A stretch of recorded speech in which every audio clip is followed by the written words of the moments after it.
네, 잠시 제가 기도하고 하나님 말씀 전하도록 하겠습니다. 아버지 하나님,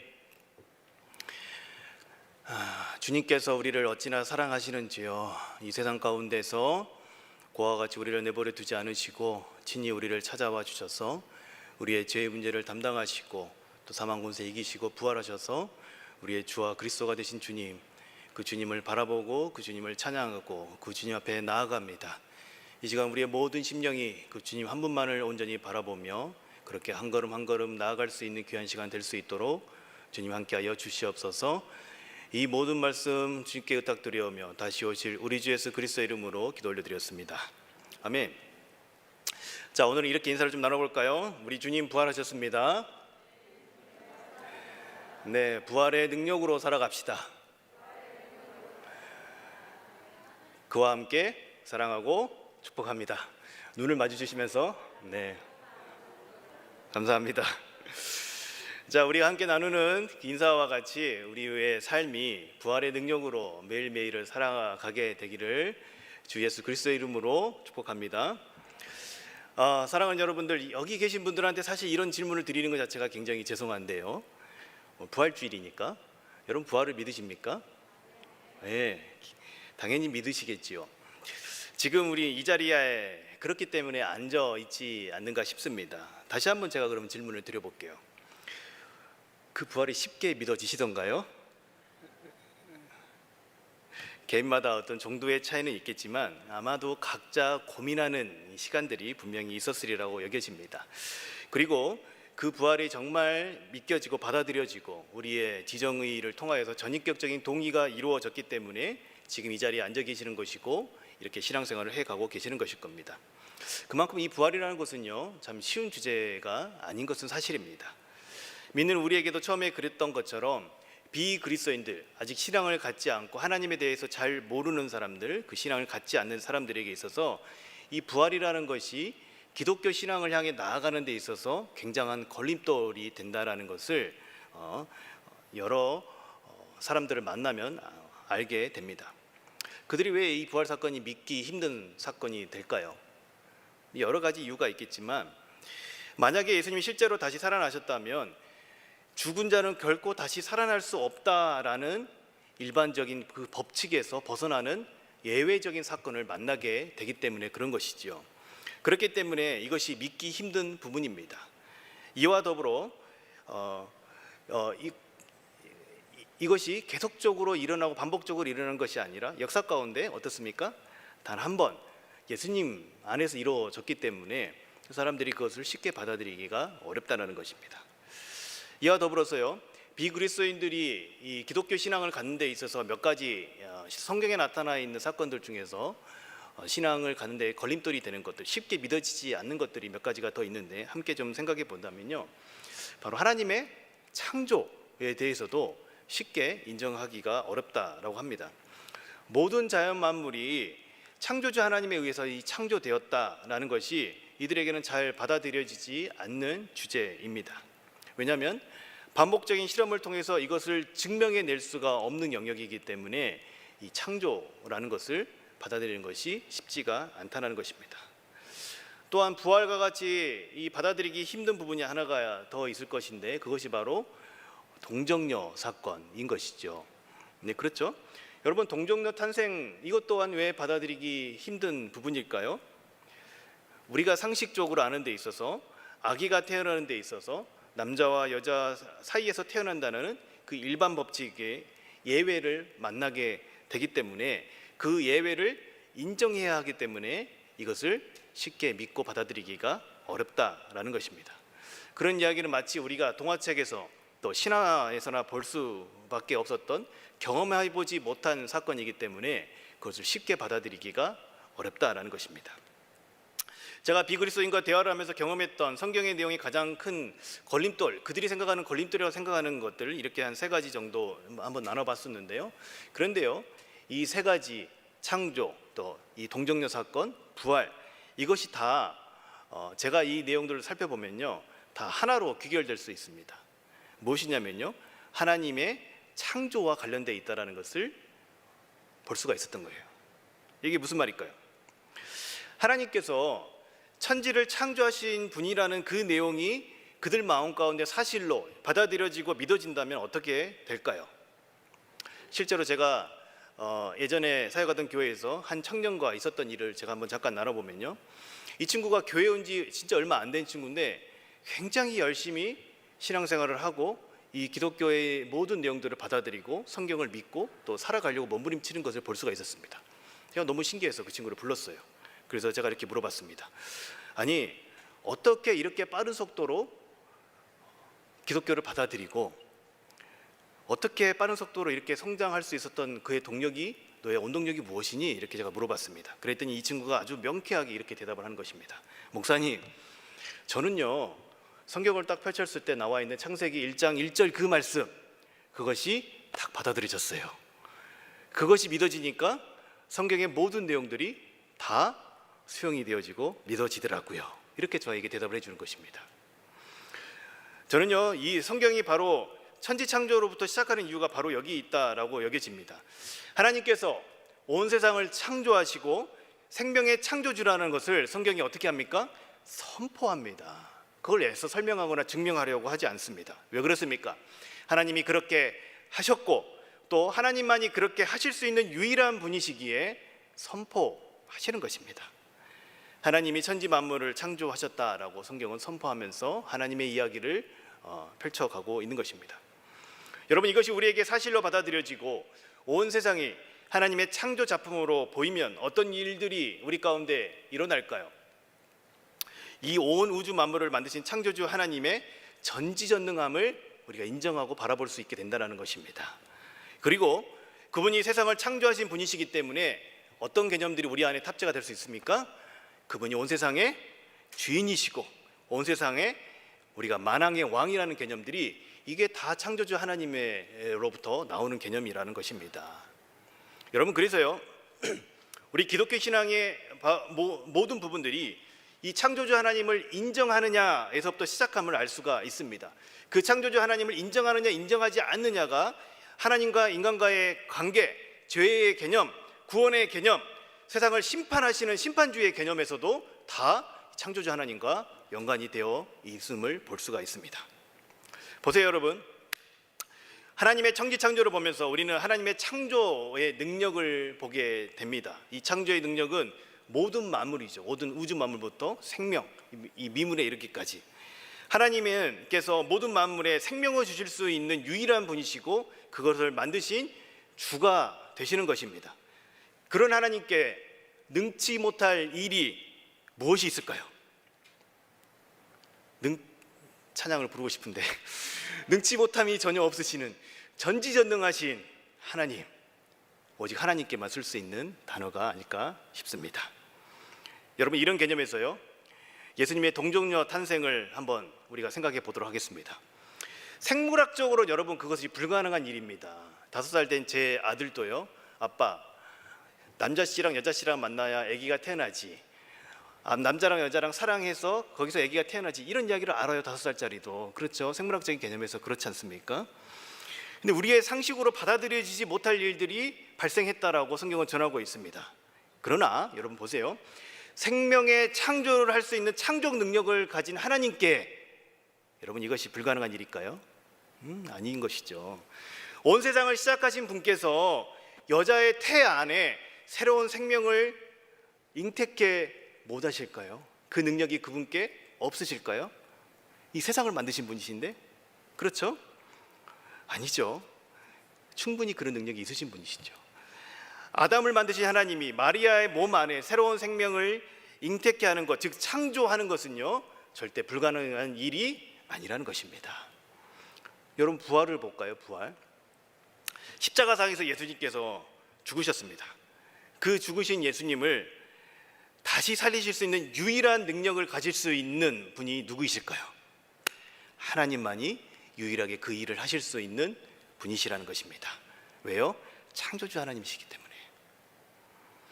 그분께서 십자가에 죽으시고 무덤에 누이신 예수님을 부활하게 하시는 것이 절대 불가능한 일이 아닙니다. 다시 일으켜 세우는 것이 절대 불가능한 일이 아닙니다. 누구에게는요? 창조주 하나님에게는. 여러분, 이 세 가지가 다 하나님을 창조주로 바라보느냐에 다 따라서 얼마든지 해석이 가능한 부분이라고 보여집니다. 그런데요, 여러분, 참 재밌는 것이 하나 있는데요, 이런 부분들을 비그리스도인들이 인정하는 것이 참 쉽지 않다, 예수께서 동정녀로 마리아의 몸을 통해서 오셨다는 것들 믿는 것이 쉽지 않다, 그분께서 죽으셨다가 부활하시는 걸 믿는 것이 쉽지 않다라고 비그리스도인들이 그렇게 말을 하지만, 재밌는 것은요, 역사 가운데 예수께서 존재하셨다라는 것들에 있어서는요, 그 어느 누구도 부정하지 않는다는 것입니다. 무슨 말인지 이해 가십니까? 예수님의 존재 자체에 대해서는 누구도 부정하지 않는다는 것입니다. 도덕 시간에 배운 대로 최소한 4대 성자 중에 한 명 정도로는 그들이 인정하고 있다는 것입니다. 인간 예수님에 대해서는 인정한다는 것이죠.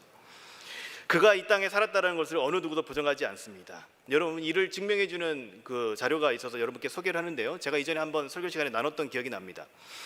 이 부활과 예수님에 대해서 기독교에 대해서 우호적이거나 또 기독교에 대해서 반대하는 거의 대부분의 사람들이, 그 대부분의 역사학자들이 공통적으로 인정하는 부분이 있다고 합니다. 무슨 말이에요? 기독교에 대해서 어떤 입장을 취하는 사람들이 간에 어떻습니까? 예수님과 기독교에 대해서 어떤 입장을 취하든 간에 그 사람들이 인정하는 내용이 있습니다. 예수님에 대해서. 그것이 성경의 기록을 넘어서서 역사 가운데서도 이 5가지 공통 기반은 모두가 다 인정한다는 것입니다. 어느 누가 섣불리 거기다가 아니라고 의견을 제시할 수가 없을 만큼 압도적인 역사적 자료가 있기 때문에 어느 누구도 그거를 부정하기가 어렵다는 것입니다. 그렇기 때문에 어떻습니까? 어떤 입장에 있든지 간에 그것을 다 인정한다는 것이에요. 철저하게 검증되어졌던 예수님의 역사성, 그 5가지 공통 기반을 한번 띄워주시겠습니까? 1번부터 5가지가 있는데 우리 한번 읽어보겠습니다. 첫 번째, 시작. 네, 실제로 이 땅 가운데 예수 그리스도가 존재한다는 것에 있어서 어느 누구도 부정할 수가 없다는 것입니다. 두 번째 한번 읽어보겠습니다. 시작.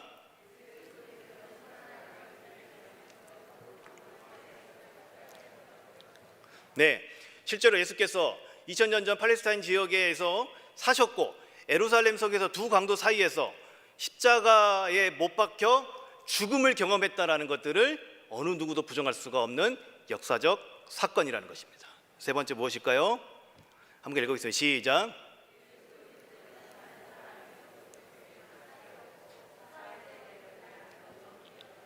죽으셨어요. 그 다음에 어떻게 됐어요?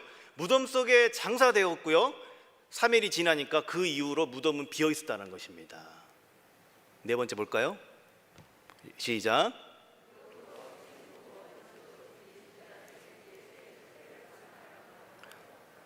어느 누구도 3일 장사한 지 무덤에 들어가신 예수님의 시체를 본 이후에 그 누구도 예수님의 시체를 그 이후에 본 사람이 없다는 것입니다. 예수님의 죽은 몸, 그 죽음이 더 이상 사람들의 눈에 관찰되지 않았다는 것이죠. 그것이 어떻게 해요? 어떤 사람들도 부정할 수 없는 역사적 사실이라는 것입니다. 5번째 볼까요? 시작.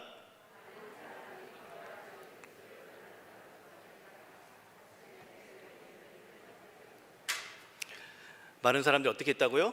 부활하신 그리스도, 부활하신 예수님을 만났다고 주장을 했습니다. 심지어 자신의 목숨을 내어놓으면서까지. 자, 여러분, 이 5가지의 내용들을 살펴보면서요, 우리가 알 수 있는 것은 그 예수님이라는 분이 실제로 우리 역사 가운데 우리와 함께 살았다라는 것은요, 그건 누구도 부정할 수 없는 사실이라는 것입니다. 팩트라는 겁니다. 2000년 전에 팔레스타인 지역의 예루살렘에 예수라는 한 인물이 존재했던 것입니다. 그리고 그곳에서 로마 군인에 의해서 죄인들과 함께 십자가형으로 죽음을 맞이했다라는 것입니다. 이것이 역사적 사실입니다. 어느 누구도 이거를 부정할 수가 없습니다. 그런데 여러분, 재밌는 것은요, 이 예수님의 어떤 노선에 어떤 진영에 있는 사람들이 간에 인정하는 예수님의 5가지 공통 기반 중에서 이 내용에서요, 예수님의 부활을 역사적으로 증명해 주는 내용이 있다는 것입니다. 어떤 것이냐면요, 3번부터 다시 한번 보겠는데 한번 띄워주시겠습니까? 3번부터 보면요, 거기에 뭐라고 나와 있어요? 사흘째 되던 날부터 무덤이 비었다라고 나와 있습니다. 분명히 장사되어서 다른 사람의 무덤에 예수께서 들어가셨는데, 사람이 거기다가 그 봉인해서 넣었는데, 그 다음부터 무덤은 비어 있었고요. 네 번째 한번 띄워주시겠습니까? 그 후로 친구, 원수, 비신자도 누구도 어떻게 했다고요? 예수의 시체를 본 사람이 아무도 없었다는 것입니다. 아무도. 분명히 죽음을 경험했고 그 시체를 묻었는데 3일 지난 다음에 그 누구도 예수님의 시체를 본 사람이 없다라는 것입니다. 이게 역사적 사실이라는 겁니다. 어느 누구도 부정할 수 없는. 다섯 번째 무엇입니까? 그런데 그 후로 예수님을 만났다는 사람들이 나타나기 시작했다는 거예요. 곳곳에서. 그리고 그것을 전하기 위해서 자신의 목숨까지 내어놓으면서 죽음을 마다하지 않고 이 사실을 전했다는 것입니다. 여러분, 여기서요 직접적인 예수님의 부활에 대한 언급은 없지만 저는 이것이 예수님의 부활의 역사성에 대한 가장 강력한 증거 중에 하나라고 보여집니다. 시간 관계상 제가 다른 부분들은 다 다룰 수가 없고 오늘 이 내용을 중심으로 나타나서 확인할 수 있는 예수님의 부활의 역사성, 그 중에 하나인 이 빈 무덤이 비어 있다는 것이 왜 실제로 예수님이 부활하신 아주 역사적인 근거가 되는지 함께 나눠보도록 하겠습니다. 자, 역사적으로 실존했던 예수님은 사람들의 소욕 가운데서 죽음을 맞이하셨습니다. 여러분, 그 죽음을 경험하신 장소가 어디입니까? 어디일까요? 예루살렘이죠. 골고다 언덕이 다 예루살렘 그 땅에 붙어 있는 것이죠. 그리고 그 이후로 누구도 예수님의 시체를 본 사람이 없다라고 기록하고 있죠. 그런데 그 후에 많은 사람이 예수님을 만났다라고 주장하기 시작을 했습니다. 그렇죠? 어디서 주장을 했을까요? 어디서 그 주장하는 사람들이 일어나기 시작을 했을까요? 예루살렘입니다. 예루살렘입니다.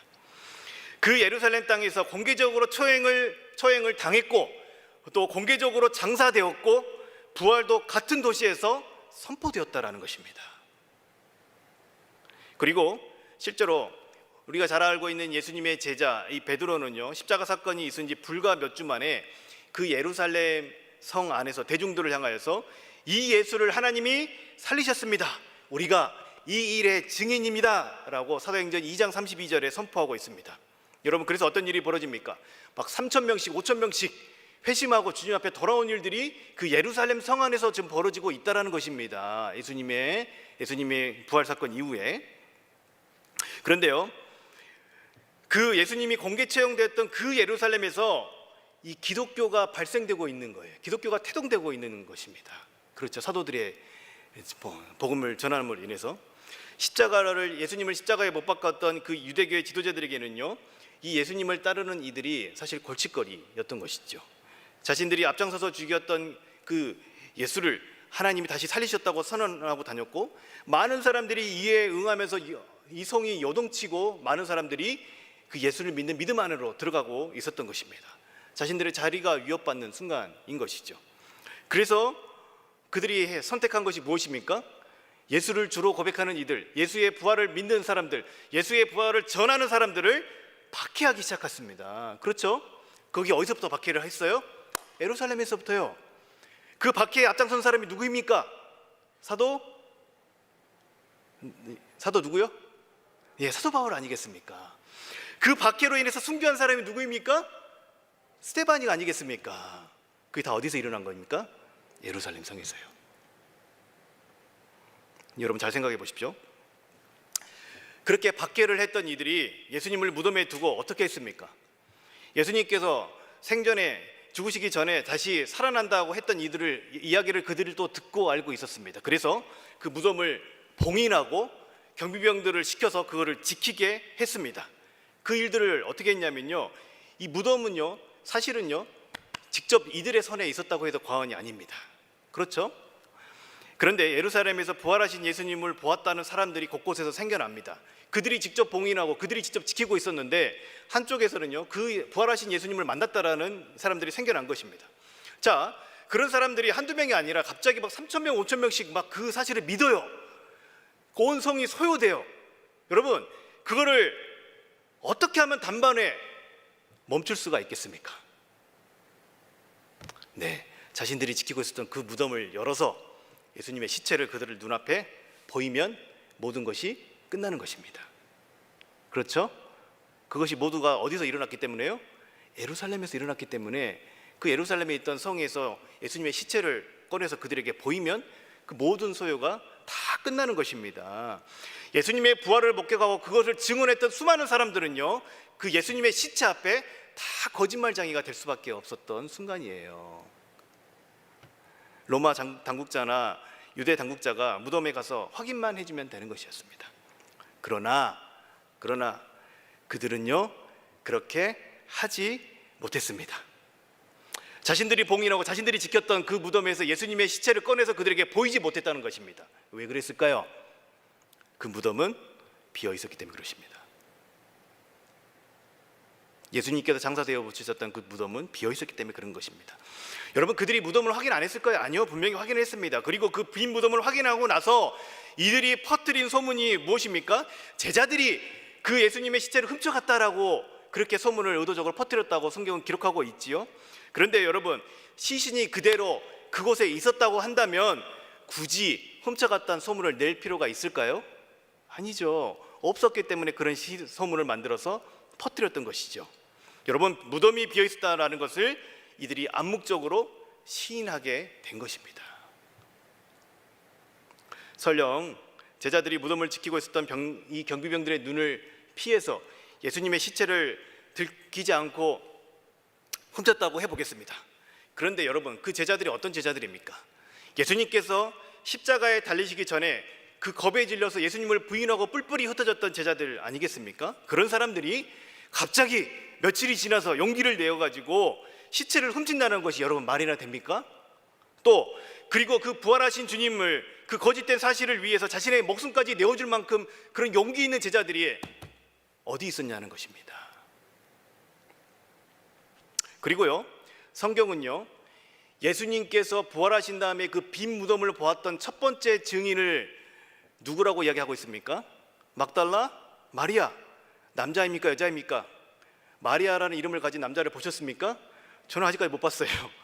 마리아, 그게 영어의 이름으로는요, 메리라고 하는 거죠. 메리, 여자 이름이에요. 그렇죠? 여러분, 그 마리아 여자죠. 예수님의 부활의 첫 증인, 빈 무덤을 본 첫 증인, 성경은요 그걸 여성이라고 말하고 있습니다. 여기 앉아 계신 대부분의 여성분들 이 순간 잠시 귀를 막으셔도 좋습니다. 왜 그러냐면 당시에 예수님 당시에 여성은요 법정에서 아무리 증언을 해도요 그 효력이 없는 대상이었어요. 아무리 진실을 말해도 여성이 한 진술은요 법정에서 받아들여지지 않았던 시대입니다. 그 시대가 바로. 그런데 여러분 어떻습니까? 예수님의 부활의 첫 증인이 누구라고요?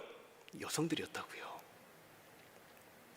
이것이 예수님의 제자들이 지어낸 이야기라고 한다면 뭔가 좀 신빙성 있고 뭔가 더 좀 확실하게 사람들이 믿을 만한 그런 사람들이 첫 번째 증인이 되어야 하지 않겠습니까? 그런데 성경은요 그 사실을 숨기지 않고 그대로 이야기해주고 있습니다.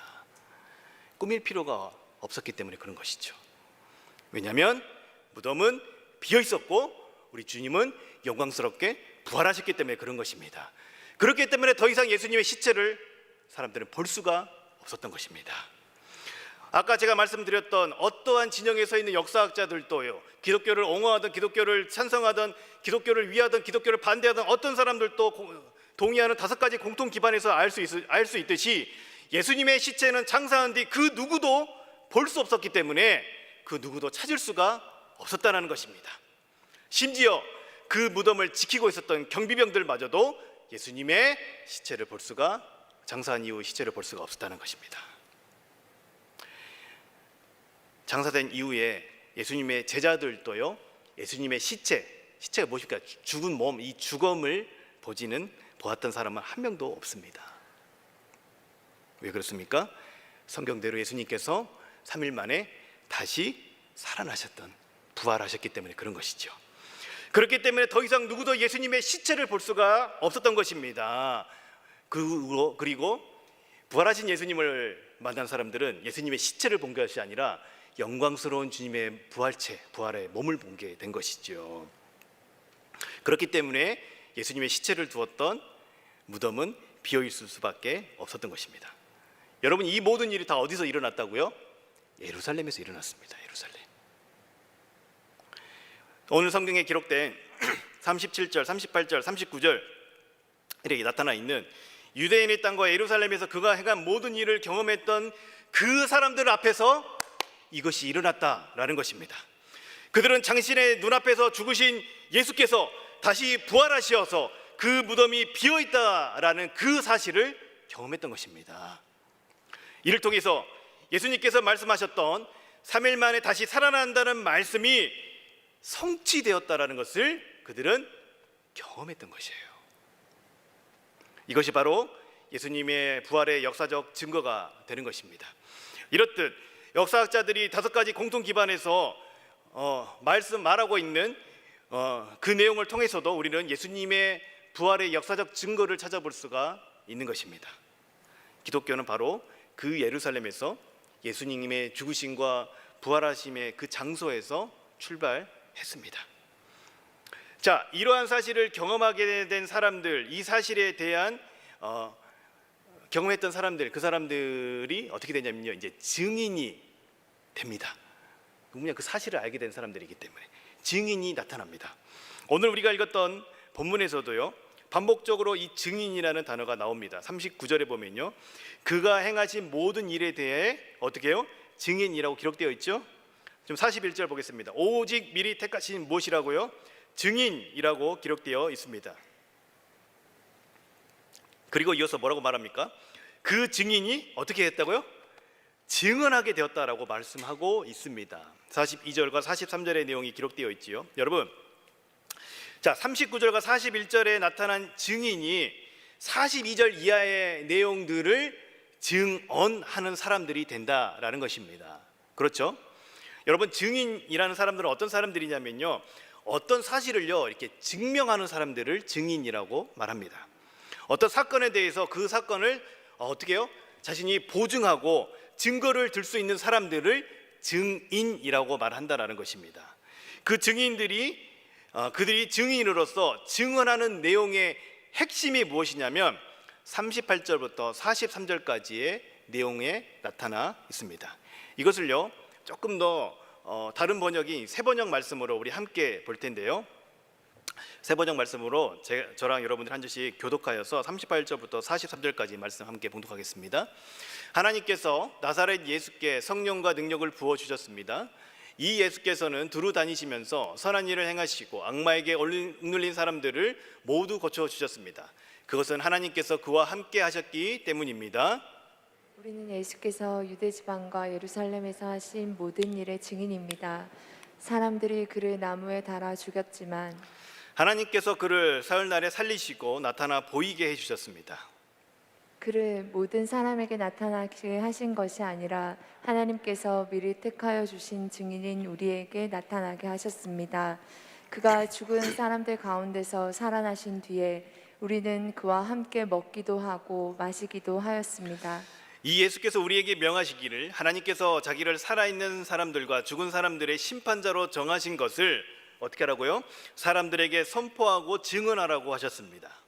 이 예수를 두고 모든 예언자가 증언하기를 그를 믿는 사람은 누구든지 그의 이름으로 죄 사함을 받는다고 하였습니다.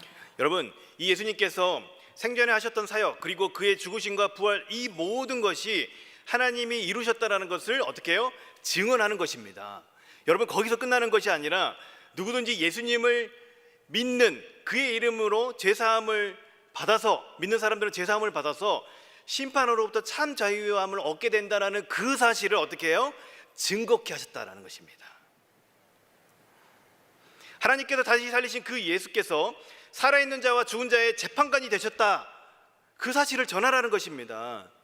하나님이 세상의 창조주이시며 심판주가 되십니다. 성경에는요, 창조주 하나님께서 심판주가 되신다는 내용들이 많이 나타나 있는데, 그 중에 한 구절, 시편 82편 8절 말씀을 보면요, 하나님이 일어나서 세상을 심판하소서 모든 나라가 주의 소유이기 때문이다 라고 기록되어 있습니다. 여러분, 이 개념을 가지고 생각을 해보면요, 예수께서 심판주가 되셨다라는 걸 통해서 우리는 무엇을 확인할 수가 있냐면요, 예수께서 하나님의 아들, 즉 하나님의 아들이심을 하나님이 인정해 주셨다라는 것을 알 수가 있습니다. 이것은 곧 사람의 몸을 입고 우리의 역사 가운데 사셨던 그 예수님이 무엇이라고요? 하나님이심을 나타내는 단어입니다. 사망이 가질 수 없는 유일한 존재, 창조주 하나님이심을 부활을 통하여서 확증하게 되었다라는 것입니다. 여러분, 예수께서는요, 이 땅 가운데 우리와 함께 거하신 하나님이십니다. 십자가에서 죽으심은 우리의 죄를 위해서 죽으신 대속의 죽음으로 그의 죽음이 의로운 죽음이었다는 것을 부활을 통하여서 여러분은 확증하게 된 것입니다. 이 사실을 어떻게 하라고요? 전하라고 명하십니다. 성경은 그렇게 우리 가운데 명령하세요. 전하라고. 이 내용을 다시 42절을 세번역 번역으로 다시 한번 제가 읽어드리겠습니다. 이 예수께서 우리에게 명하시기를 하나님께서 자기를 살아있는 자 사람들과 죽은 사람들의 심판자로 정하신 것을 어떻게 해요? 사람들에게 선포하고 증언하라고 하셨습니다. 우리가 해야 될 일이 무엇입니까? 예수께서 이런 분이시다라는 것을 선포하고 증언하라고 하나님께서 저와 여러분에게 명하셨다라는 것입니다. 여기서 나온 우리라는 것은 41절에 미리 택하신 증인이라는 것과 동일한 단어인데요, 즉 예수님의 제자들을 말하는 것이겠죠. 예수님의 부활을 경험했던 제자들에게 예수님께서 이렇게 말씀하시는 것입니다. 여러분, 지금으로 말하면 저와 여러분, 예수님을 믿고 받아들여서 성령의 역사하심으로 예수님의 부활을 믿고 그 부활을 경험하면서 하루하루를 살아가고 있는 저와 여러분에게 하시는 명령이라는 것입니다. 이 예수님의 부활의 증인이 저와 여러분에게 무엇을 당부하셨습니까? 예수께서 살아있는 자와 죽은 자의 심판자이심을 사람들에게 선포하라고, 그걸 증언하라고 당부하셨습니다. 그리고 함께 무엇을 전하라고 말씀하셨습니까? 그를 믿고 그의 이름을 힘입어 죄사함을 받으라는 내용도, 즉 구원의 복된 소식 복음을 함께 전하라고 말씀하십니다. 여러분, 이것을요 요한복음에서는요 이렇게 말씀하십니다. 요한복음 3장 17절 말씀에 이렇게 기록됐습니다. 하나님이 그 아들을 세상에 보내신 것은 세상을 심판하려 하심이 아니요 그로 말미암아 세상이 구원을 받게 하려 하심이라. 구원에 대한 메시지가 있죠. 그런데요, 그 다음 18절에 보면요, 이러한 복된 소식을 받아들여지지 않는 이들에게 심판이 예정되어 있음을 그대로 밝혀주고 있습니다. 18절에 그를 믿는 자는 심판을 받지 아니하는 것이요 믿지 아니하는 자는 어떻게 해요? 하나님의 독생자의 이름을 믿지 아니함으로 벌써 심판을 받은 것이라. 여러분, 이걸 무슨 말이냐면요, 이 땅에서 주 예수 그리스도의 이름을 믿지 않는 사람들은요 마지막 때에 반드시 심판을 면할 길이 없다라는 것을 말씀하고 있는 것입니다. 이 땅에서 우리의 생명이 호흡이 있는 그 순간에 예수님을 주와 그리스도를 믿지 않으면 그 어떤 인생도 심판을 면할 길이 없다라는 것입니다. 사랑하는 여러분, 그래서 저와 여러분들이 전도라는 것을 하는 것입니다. 이래서 전도가 필요한 것이에요. 왜 그렇습니까? 기회는요 생명의 이 코에 호흡이 있을 때밖에 없기 때문에 그런 것입니다. 히브리서 9장 27절, 우리 너무나 잘 아는 말씀이죠. 우리 함께 봉독해 보도록 하겠습니다. 히브리서 9장 27절, 한 번 죽는 것은 사람에게 정해진 것이요 그 후에는 심판이 있으리니. 아멘. 성경은요 우리에게 이 사실을 숨기지 않고 전합니다. 여러분, 사실 복음은요 구원의 메시지와 함께 심판의 메시지가 함께 그 안에 내포되어 있다라는 것입니다. 그 복음을 받아들여지지 않으면 그 사람은 죽은 이후에 내정되어 있는 그 심판을 피할 길이 없기 때문에 그런 것이지요. 그래서 우리가 영혼 구원에 힘써야 하는 이유가 바로 여기에 있는 것입니다. 지금 저희가 세일 초청 전도로 열심을 내고 함께 우리가 마음을 모으고 있는 이유가 바로 여기에 있는 것입니다. 저와 여러분이 사랑하는 이들이 세상을 구원하시고자 하는 하나님께 인도하고자 하는 것입니다. 그냥 인도하시는 것이 아니라 저와 여러분의 증언과 선포를 통해서 하라고 오늘 말씀 가운데 우리에게 명하고 계시는 것입니다. 우리를 위해 그리스도께서 이루신 이 놀라운 일을 통해서 그 사실에 근거해서 증언하라고 말씀하시는 것입니다. 이는 우리의 맹목적인 믿음에 근거한 것이 아닙니다. 우리의 역사 가운데 실제로 일어났던 그 사실, 예수 그리스도를 통하여서 일어났던 그 사실을 사람들에게 전하라고 말씀하십니다. 그 일을 이루신 예수 그리스도의 증인으로서 우리가 증언하라고 말씀하시는 것입니다. 그래서 저와 여러분을 부활의 증인이라고 부를 수 있는 것입니다. 우리가 누구라고요? 부활의 증인이요, 부활의 증인. 예수님의 부활을 전하는 사람들인 거예요. 왜요? 그것을 경험한 사람들이기 때문에. 이 사실을 받아들인 이들은요, 더 이상 옛자의 습관을 따라 살아갈 수 없는 이들인 것이에요.